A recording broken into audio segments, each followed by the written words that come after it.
ඈ මායි මගේ පොඩි අයියා මේ ඔක්කොම බුද්ධියක හිටියේ මේ ගෙවල් වල. එක්කෙනෙක්වත් නැගිටලා හිටියේ නෑ මහත්තයා ඒ වුණාට. නැගිට එක මං අයියාව පාට අම්මව දාලා ජීවිත බේරුව විතරයි අපි කෙරුවේ. අයියා රංගපාගේ. ඔව්. ඔය රෝද පුටුව. අදත් අනිත් රෝද පුටුව. හැබැයි මං සල්ලි දීලා ගෙන පොනේ මේ ඔය වගේ මිනිස්සු මට දීපු 10 දොල්ල. ඔයාලා දෙන්න.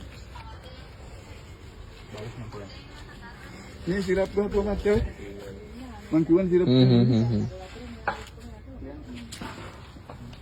ජීවිත බේරුව එකති මේ අයියාගේ. ජීවිත ගියක් බේරුවයි.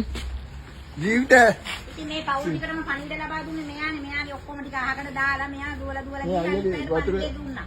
එතෙන් දැස්සේ සමහර වතුරට මෙයාගේ ටික අවුල් ගියේ මෙයා රෑනේ පාන්දර දෙකයි මාත්. ඔයා තමයි මුළු ගමටම නිවුස් එක දුන්නේ. ඔව් මාත් බඩුව ඕනේ. මෙයා වයසට අයව ගිහිල්ලා ස්ථානගත කරලා එනකොට මෙයාගේ දීන් ටිකයි මෙයාගේ ඔක්කොම ටික නාස්ති වෙලා ගිහිල්ලා.